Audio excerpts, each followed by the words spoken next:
나의 길 오직 주가 아십니다.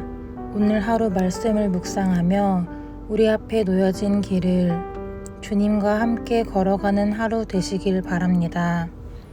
다 함께 사도신경으로 우리의 신앙을 고백하겠습니다. 전능하사 천지를 만드신 하나님 아버지를 내가 믿사오며 그 외아들 우리 주 예수 그리스도를 믿사오니 이는 성령으로 잉태하사 동정녀 마리아에게 나시고 본디오 빌라도에게 고난을 받으사 십자가에 못 박혀 죽으시고 장사한 지 사흘 만에 죽은 자 가운데서 다시 살아나시며 하늘에 오르사 전능하신 하나님 우편에 앉아 계시다가 저리로서 산 자와 죽은 자를 심판하러 오시리라. 성령을 믿사오며 거룩한 공회와 성도가 서로 교통하는 것과 죄를 사하여 주시는 것과 몸이 다시 사는 것과 영원히 사는 것을 믿사옵나이다. 아멘.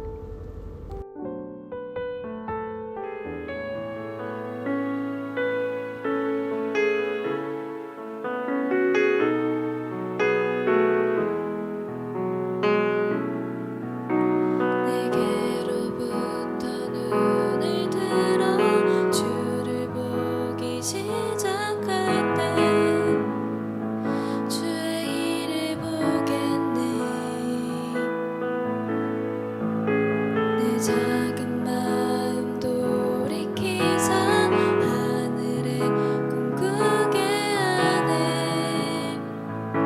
주님을 볼 때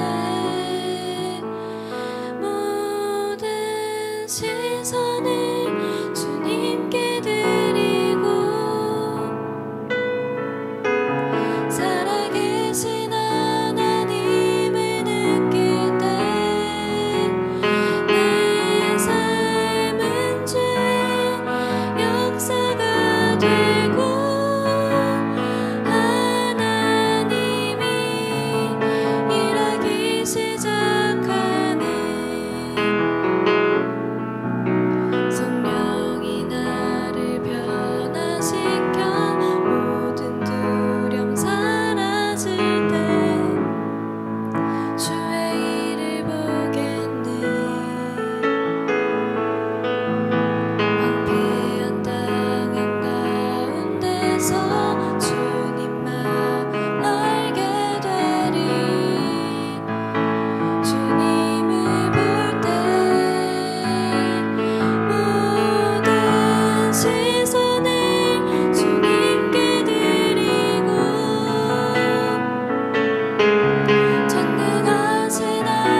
오늘 우리가 함께 나눌 말씀은 예레미야 49장 34절에서 39절 말씀입니다. 유다왕 시드기야가 즉위한 지 오래지 아니하여서 엘람에 대한 여호와의 말씀이 선지자 예레미야에게 임하여 이르시되 만군의 여호와가 이같이 말하노라. 보라, 내가 엘람의 힘에 으뜸가는 활을 꺾을 것이요 하늘의 사방에서부터 사방 바람을 엘람에 오게 하여 그들을 사방으로 흩트리니 엘람에서 쫓겨난 자가 가지 않는 나라가 없으리라. 여호와의 말씀이니라. 내가 엘람으로 그의 원수의 앞, 그의 생명을 노리는 자의 앞에서 놀라게 할 것이며 내가 재앙 곧 나의 진노를 그들 위에 내릴 것이며 내가 또 그 뒤로 칼을 보내어 그들을 멸망시키리라. 내가 나의 보좌를 엘람에 주고 왕과 고관들을 그곳에서 멸하리라. 여호와의 말씀이니라. 그러나 말일에 이르러 내가 엘람의 포로를 돌아가게 하리라. 여호와의 말씀이니라. 아멘. 반갑습니다. 오늘 예레미야 49장 34절부터 39절을 중심으로 믿음이라는 주제의 말씀을 함께 나누겠습니다. 어제 게달과 하솔에 이어서 오늘 본문은 엘람에게 주시는 말씀입니다. 하나님께서는 엘람에게 이렇게 말씀하십니다. 34절입니다. 유다왕 시드기야가 즉위한 지 오래지 아니하여서 엘람에 대한 여호와의 말씀이 선지자 예레미야에게 임하여 이르시되, 자, 엘람은 노아의 아들이었던 셈, 그 셈의 아들이 엘람입니다. 그 엘람의 후손들이 오늘 본문에 나오는 엘람 족속이 되는 건데, 사실 그들은 작은 민족이지만 나중에 어떻게 되냐면 메대, 바사와 합쳐져서 굉장히 강력한 나라가 됩니다. 그게 바로 페르시아입니다. 아무튼 그 엘람은 이스라엘에게 굉장히 적대적으로 행했습니다. 근데 그들의 특징이 있었는데 활을 아주 잘 쏘는 사람들이었다는 거죠.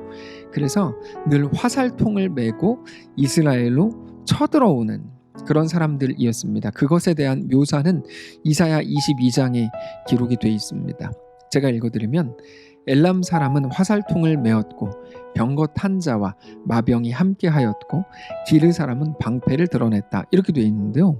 그 화살통을 메고 오는 게 엘람이라고 하면 딱 떠오르는 이미지가 되는 거죠. 그래서 오늘 본문에서도 그것을 이렇게 말씀을 하십니다. 35절입니다. 만군의 여호와가 이같이 말하노라. 보라, 내가 엘람의 힘에 으뜸가는 활을 꺾을 것이다, 이렇게 말씀을 하시거든요. 엘람의 힘에 으뜸가는 활을 꺾는다. 그게 그들이 스스로 그것을 굉장한 자부심으로 느꼈다는 것을 우리는 여기에서 읽어낼 수 있죠. 그러나 하나님께서는 그것을 꺾으실 거다, 이렇게 말씀을 하시면서 36절을 보면, 하늘의 사방에서부터 사방 바람을 엘람에 오게 하여 그들을 사방으로 흩트리니 엘람에서 쫓겨난 자가 가지 않는 나라가 없으리라. 여기 마지막 부분에 엘람에서 쫓겨난 자가 가지 않는 나라가 없을 것이다. 이 무슨 말이냐면, 다시 말해서 그들은 모든 나라들로 흩어지게 될 거라는 말입니다. 근데 그 이유에 대해서 어떻게 설명을 하십니까? 37절입니다. 여호와의 말씀이니라. 내가 엘람으로 그의 원수의 앞, 그의 생명을 노리는 자의 앞에서 놀라게 할 것이며, 내가 재앙 곧 나의 진노를 그들 위에 내릴 것이며, 내가 또 그 뒤로 칼을 보내어 그들을 멸망시키리라. 분명히 하나님께서 멸망시키신다고 말씀하시죠. 근데 이게 굉장히 무서운 표현인 이유가, 잘 보시면 엘람의 원수들이 엘람을 공격하도록 내가 놔둘 거다, 이런 표현이 아니고 오늘 본문에는 굉장히 강력한 표현이 나옵니다. 내가 엘람으로 그의 원수의 앞에서, 원수보다 앞에서, 그의 생명을 노리는 자의 앞에서 내가 행하겠다, 이렇게 말씀을 하시니까 하나님이 직접 엘람을 멸망시키시겠다는 거죠. 다른 누군가의 힘을 빌릴 것도 없이 내가 하겠다. 그거를 38절에서 이렇게 말씀하세요. 내가 나의 보좌를 엘람에 주고 왕과 고관들을 그곳에서 멸하리라. 여호와의 말씀이니라. 엘람에 하나님의 보좌를 갖다 놓고 그 왕과 고관들을 직접 멸하시겠답니다. 하나님이 직접 하시겠다는 거죠. 적당히 부하시켜가지고 뭐 신문하고 이런 게 아니고 왕이 왕의 의자를 갖다 놓고 직접 신문하는 그런 느낌입니다. 자, 그런데 왜 그렇게까지 하는 걸까요? 엘람이 이스라엘을 심하게 공격했기 때문에 하나님께서 이런 일을 행하시는 걸까요? 그렇지 않습니다. 하나님은 엘람에 대해서 우리가 생각하는 것보다 훨씬 더 큰 계획을 가지고 계셨고, 훨씬 더 특별히 친밀한 마음도 가지고 계셨습니다. 그래서 우리는 사실 알지 못했던, 생각하지도 못했던 말씀까지도 하나님은 엘람을 향해 주십니다. 39절입니다. 그러나 말일에 이르러, 마지막 날이라는 말이죠. 내가 엘람의 포로를 돌아가게 하리라. 여호와의 말씀이니라. 이게 무슨 말이냐면, 마지막 날에는 내가 엘람의 포로를 돌아가게 하리라. 엘람을 풀어준다는 말이에요. 엘람을 회복시켜 줄 거다, 이런 의미입니다. 그러니까 단지 오늘 본문을 재앙 혹은 어떤 심판이라고만 볼 수 없는 겁니다. 왜요? 마지막에는 회복을 말씀하시고 약속하시기 때문입니다. 그래서 오늘 본문을 우리는 다시 봐야 돼요. 처음에 엘람이라 그러니까 엘람 뭐 자기들끼리 잘못한 것 때문에 망하겠거니 멸망당하겠거니 이렇게 생각을 하는데 마지막 구절을 딱 보니까 그게 아닌 거예요. 하나님은 결국 엘람을 회복시키실 것이라는 사실을 알고 나서 오늘 본문을 다시 봐야 되는 거죠. 자, 엘람이 가장 자랑스러워하던 것, 가장 스스로 강력한 힘이라고 생각했던 것이 뭡니까? 그거는 활 쏘는 겁니다. 궁수죠. 근데 하나님께서는 그것을 꺾으시겠다고 말씀을 하세요. 얼마 전에 예레미야를 나누는 중에 말씀을 드렸는데 하나님은 우리를 절대로 우상에게 뺏기지 않으실 거다 이렇게 말씀을 드렸습니다. 그게 대충 듣기에는 굉장히 좋은 말로 들립니다. 아주 사랑스럽고 따뜻한 말로 들립니다.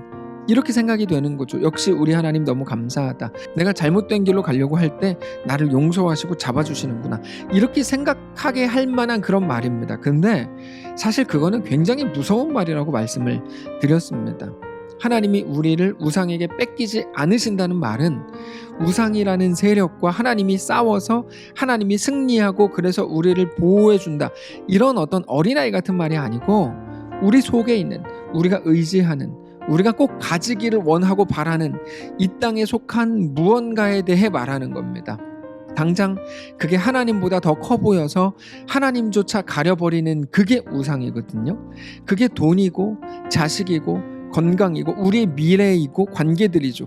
특별히 우리가 생각하는 이 땅에서의 안정입니다.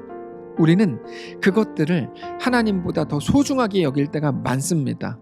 그래서 자주 그것들을 얻기 위해서 하나님과의 관계마저도 타협해버리죠. 그게 우리 자신을 우상에게 뺏기고 있는 중인 겁니다. 그러나 하나님은 우리를 우상에게 빼앗기지 않으시겠답니다. 그 말은 우리가 우상 삼는 모든 것을 더 이상 붙들고 있을 수 없도록 하시겠다는 거죠. 우리 손에서 하나님이 그것들을 끊어버리시겠다는 겁니다. 그러니까 어떻게 보면 우리가 하나님 외에 가장 소중하게 생각하는 그것이 우리 손에서 끊어질 거라는 말이죠. 잔인한 말이에요. 이것만 있으면 돼. 이것만큼은 뺏길 수 없어. 이런 것들이 있죠. 왜 우리가 하나님께 드리지 못합니까? 드릴 용기가 안 나는 거예요. 아무리 계산을 해봐도 하나님께 드리면 내가 지금처럼 살 수 없다고 믿기 때문입니다. 그게 믿음이 돼서 오늘 하나님 앞에 그렇게 나아가지 못하게 만들고 있는 거예요. 근데 하나님은 그거를 깨뜨리시겠다는 거죠. 그러니까 내가 요거 꼭 가져야 돼. 그거 뺏으시겠다는 거예요. 왜요? 그게 우리를 살게 하는 거 아닌데 우리는 그게 마치 나를 살게 하는 것처럼 생각하니까 거기서 하나님을 뺏겨버리니까 그거 사실이 아니라고 하나님이 끊어주시는 거죠. 그래도 네가 산다. 그래도 너는 하나님으로 인해 산다. 이거 보여주시겠다는 겁니다.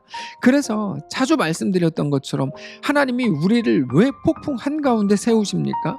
왜 넘실거리는 요단강에 서라고 하십니까? 왜 산 위에 세우고 바다 위를 걸어보라고 왜 말씀을 하십니까? 우리가 생각하는 안정이 우리에게 진정한 샬롬을 주는 게 아니라 그래서 그런 것들이 없는 게 우리에게 샬롬이 아니라 오직 하나님이 우리의 왕이요 하나님이 우리의 주인이요 하나님이 우리의 아버지이기 때문입니다. 하나님과 함께라면 어디도 갈 수 있다는 것을 보여주시려는 거죠. 근데 그게 엘람에 대한 하나님의 마음이었고 오늘 우리에게 대한 하나님의 마음이라는 것입니다. 우리가 이 땅에 속한 것들 중에 소망 삼는 것이 있다면 성도 여러분 기억하십시오. 우리는 결국 그것 때문에 망하게 될 겁니다. 그것 때문에 망한다는 말은 그게 없어서 망한다는 말이 아니고 그거를 얻게 되겠지만 그럼에도 불구하고 망하게 된다는 말이에요. 왜요? 그것들은 우리를 살게 할 힘이 없는데 우리는 그게 소망인 것처럼 거기에 능력이 있는 것처럼 믿었기 때문입니다. 근데 여러분 걱정하지 마십시오. 오늘 본문 마지막에서 말씀하신 것처럼 우리는 망하지 않을 겁니다. 왜요? 하나님이 우리를 곧 정신 차리게 하실 것이기 때문입니다. 물론 그게 만만치 않은 과정이겠죠. 아플 거고 우리는 눈물을 흘리게 될 겁니다. 한숨을 쉬면서 답답해 할 겁니다. 그러나 그 모든 우리의 눈물과 한숨이 결국 우리를 하나님께로 이끌어 줄 겁니다. 그러므로 사랑하는 성도 여러분, 오늘 이 말씀을 마음에 새기십시오. 우리가 서 있는 그 길 위에서 이제는 온전히 하나님을 바라보십시오. 당장의 기쁨이나 슬픔에 휘둘리지 마시고 이 모든 길을 내시는 하나님을 신뢰하면서 어떤 상황, 어떤 길 위에서도 신실하게 우리 주님을 신뢰하는 거룩한 주의 성도들 되시기를 바랍니다. 기도하겠습니다. 살아계신 하나님 감사합니다. 우리의 생각과 마음을 주장해 주시기를 원합니다. 하나님 앞에 온전히 세워지기를 원합니다. 내 가는 길이 내가 원했던 그것, 내가 꼭 얻으면 이것만 가지면 되겠다고 믿은 그게 나를 살리는 거 아니고 내가 가는 모든 길이 하나님께 속한 것임을 깨닫고 고백하며 엎드리기를 원합니다. 주님, 우리와 함께 해주옵소서. 우리가 살아가는 모든 길 위에 신실하신 하나님만을 믿음으로 바라보게 하시고 그렇게 주님과 믿음으로 동행하는 이 땅 가운데 주님으로 인하여 진정한 행복을 회복하는 모든 성도들 되게 하옵소서. 감사드리며 살아계신 예수님의 이름으로 기도합니다. 아멘. 사랑하는 성도 여러분, 하나님께서 오늘 하루를 우리에게 허락하셨습니다. 믿음을 가지고 주님과 동행하시기를 바라고 오직 다른 어떤 것이 아니라 하나님만 우리의 전부임을 정직히 고백하는 귀한 우리의 날들 되시기를 바랍니다.